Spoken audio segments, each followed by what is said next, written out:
Rajkumar from education point. आज हम 7th class के लिए वर्कशीट 6 पढ़ेंगे, जिसमें इंटीजर के बारे में पढ़ेंगे। इंटीजर में प्रॉपर्टी ऑफ मल्टीप्लिकेशन के बारे में पढ़ेंगे, ठीक है।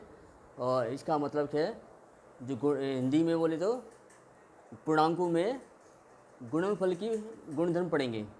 पहला जो है जो प्रॉपर्टी है वो है क्लोजर प्रॉपर्टी, यानी गुणन के अंतर्गत सम्मिलित गुणधर्म, ठीक है। इसके अकॉर्डिंग कि यदि दो पूर्णांक है यानी इंटीजर है a और b, तो उनका मल्टीप्लिकेशन a इंटू बी भी इंटीजर होगा, यानी कि पूर्णांक होंगे।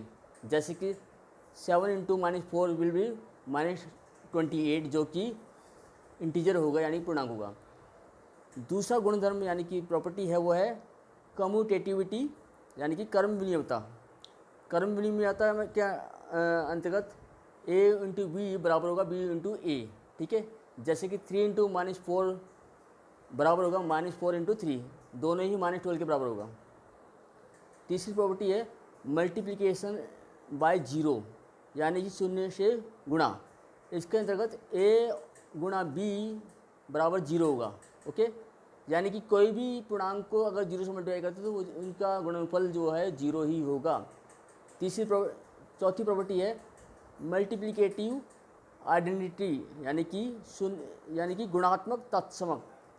गुणात्मक तत्समक के अंतर्गत क्या आता है कि a into 1 equal to 1 into a, अर्थात एक से कोई भी संख्या गुणा कर दी जाए, मल्टीप्लाई करती जाए, तो वो खुद आ जाता है। जैसे -8 इंटू 1 है या 1 इंटू -8 है, तो आंसर -8 ही रहेगा। अगली प्रॉपर्टी है एसोसिएटिविटी, अर्थात सहचर्यता। इसके अंतर्गत a इंटू बी ब्रैकेट में है और इंटू सी हो तो बराबर होगा a इंटू ब्रैकेट में b इंटू सी, यानी कि ऑर्डर कोई भी हो आंसर सेम होंगे, ठीक है।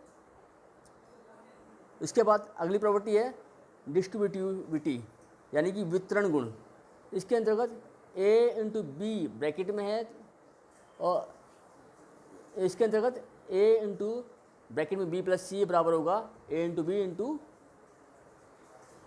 a इंटू सी, ठीक है। अर्थात जैसे इसमें 5 इंटू 3 प्लस 2 दिया हुआ है, तो क्या होगा 5 इंटू 3 प्लस 5 इंटू 2, तो क्या होगा 25, ठीक है। अब हम पहला क्वेश्चन करेंगे, लेट्स कंप्लीट द टेबल। इसमें एक टेबल दी है जिसमें एक तरफ लिखा है स्टेटमेंट 1, दूसरे में स्टेटमेंट 2, तीसरे कॉलम में दिया है नेम ऑफ प्रॉपर्टी। तो आपने ये इनमें से जो ब्लैंक होगा वो आपको भरना होगा। पहला जो दिया हुआ है, पहला जो स्टेटमेंट 1 में दिया हुआ है -15 इंटू 17 इक्वल टू -255। तो स्टेटमेंट 2 में दिया हुआ है -50 into and 17 both are integers and -255 is an integer. Blank में लिखना है इंटीजर, हिंदी में पूर्णांक, ओके। प्रॉपर्टी का क्या नाम होगा इसमें? इसकी प्रॉपर्टी का नाम है क्लोजर प्रॉपर्टी, यानी कि गुणन के अंतर्गत सम्मिलित। दूसरा जो इसका रो है उसके अंदर दिया हुआ है 12 गुणा ब्रैकेट में -35 इक्वल टू -420। तो स्टेटमेंट 2 में लिखा हुआ है -35 इंटू 12, जो कि इक्वल होगा सेम उसके बराबरी -420, यानी कि घटा 420। इस प्रॉपर्टी का नाम जो होगा वो कम्यूटेटिविटी है, यानी हिंदी में क्रम विनियमितता, ठीक है। तीसरा देखिए -25 इंटू 1, बच्चों आपको पता ही कि 1 से मल्टीप्लाई करने पे खुद आया था, इसलिए इक्वल टू दिया हुआ है -25। तो यहाँ स्टेटमेंट 2 में भी 1 इंटू 17 विल बी 17, ठीक है। आंसर इसका 17 ही होगा और इसका नाम है मल्टीप्लिकेटिव आइडेंटिटी, यानी कि गुणात्मक तत्सम, ठीक है। उसके बाद देखिए चौथा है 0 गुणा 71। ये क्या हो जाएगा, 0 से गुणा करने पे सब 0 हो जाता है सब कुछ, तो यहाँ भी ये 0 हो जाएगा। स्टेटमेंट 2 में भी 23 गुणा 0 यानी 23 इंटू 0 विल बी 0। इस प्रॉपर्टी का नाम है मल्टीप्लिकेशन बाय 0 यानी शून्य से गुणा। उसके बाद आ जाइए पाँचवें में क्या है, 10 इंटू -3 इंटू 12 इक्वल टू देखा है -360। स्टेटमेंट 1 में ऐसा दिया हुआ है तो स्टेटमेंट 2 में दिया हुआ है 10 ब्रैकेट में -3 इंटू 12, ये भी बराबर होगा -360। इस प्रॉपर्टी का नाम है एसोसिएटिविटी यानी कि सहचर्यता। ओके, लास्ट में देखिए 5 ब्रैकेट में 3 + 2 जो कि बराबर दिया है 5 इंटू 3 प्लस 5 इंटू 2, ये स्टेटमेंट 1 में दिया। तो स्टेटमेंट 2 में क्या होगा, यहाँ 15 गुणा 6 जमा 15 गुणा 4 दिया हुआ था, यहाँ 15 आप कॉमन ले लेंगे तो आंसर होगा 15 यानी कि 15 ब्रैकेट में 6 + 4, 15 ब्रैकेट में 6 जमा 4 जो कि होगा 150। ठीक है, इसे बोलते हैं डिस्ट्रीब्यूटिविटी यानी वितरण गुण। ओके, चलिए अब आगे बढ़ते हैं। प्रश्न 2, तो इसमें हमें पहले क्वेश्चन 2 में दिया fill in the blank space with an integer to make the given numeric expression true, यानी कि खालिस्तान भरना है ताकि जो ये एक्सप्रेशन यानी कि ये पद जो है वो सत्य हो जाए।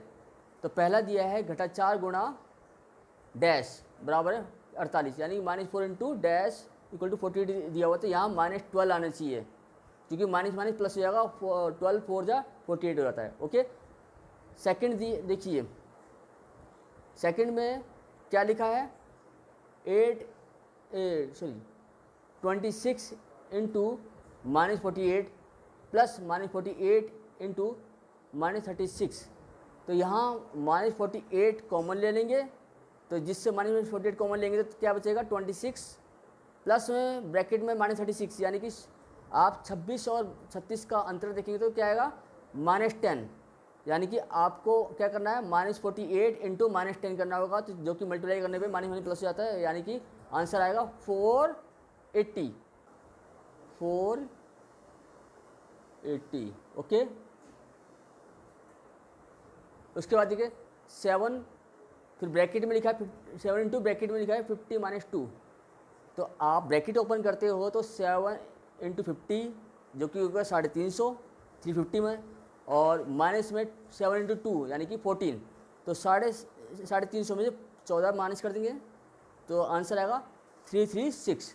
तो इसका आंसर है 336। ओके, थर्ड क्वेश्चन देखिए, in test of 10 question 5 marks are awarded for each correct answer and -2 marks are given for each wrong answer and 0 is given for the unattempted question. इसका मतलब क्या है, 10 प्रश्नों के एक टेस्ट में परीक्षा में 5 मार्क्स दिए जाते हैं सही आंसर के लिए, सही उत्तर के लिए, और -2 ऋणात्मक 2 मार्क्स दिए जाते हैं, 2 अंक दिए जाते हैं गलत उत्तर के लिए, और 0 दिए जाते हैं जिनको हमने किया ही नहीं है, जिनको हम छोड़ दिया है, जिन प्रश्न को छोड़ दिया उनके लिए 0 अंक दिए जाते हैं। If Rama answer 6 questions correctly and 3 questions incorrectly and did not attempt the last question, then how many marks will she get? इसका क्या मतलब हुआ कि यदि रामा ने 6 क्वेश्चन करेक्ट किए हैं, 6 क्वेश्चन सही किए हैं और 3 क्वेश्चन जो है गलत किए हैं और लास्ट आखिरी क्वेश्चन जो किया ही नहीं है, तो बताइए उसे कितने नंबर मिले। देखिए उसका तरीका क्या है, आप देखिए 6 क्वेश्चन जो है उसने करेक्ट किए, तो 6 गुणा में 5 मार्क्स मिलते हैं करेक्ट के लिए, तो 5 कर देंगे गुणा। ओके, उसके बाद प्लस 2 क्वेश्चन जो है उसने कितने 3 क्वेश्चन गलत किए हैं, तो 3 गुणा में -2 क्योंकि 2 मार्क्स मिलते हैं गलत करने के लिए, प्लस 1 क्वेश्चन जो है उसने छोड़ दिया है लास्ट वाला, उसके लिए उसे मिलेंगे 0। तो इस तरह से ये एक्सप्रेशन आ जाएगा, आप इसको सोल्व करेंगे। तो सोल्व करने के लिए तरीका क्या है, 6 × 5 = 30। ओके, फिर ये प्लस है 3 इंटू -2 यानी कि -6 हो जाएगा, ठीक है। फिर जमा 1 को 0 से गुणा करते 0 आ जाएगा, यानी कि आंसर क्या है, 30 में 6 माइनस करने में क्या आएगा 24। इसका मतलब उसको मिलेंगे कितने मार्क्स, 24 मार्क्स, यानी 24 अंक उसे प्राप्त हुए। इस प्रकार से आज हमने ये वर्कशीट 6 कर ली है। आशा करता हूँ कि आपको ये वर्कशीट पसंद आई होगी। आपको हमारी वीडियो कैसी लगी, और आपको हमारी वीडियो अच्छी लगी तो कमेंट्स ज़रूर कीजिए और लाइक ज़रूर कीजिए, और अपने दोस्तों को ये वीडियो ज़रूर शेयर कीजिए ताकि आपके दोस्तों को भी इस वीडियो का लाभ मिले, ठीक है। तो अगली बार फिर मिलेंगे एक नई वर्कशीट के साथ। धन्यवाद।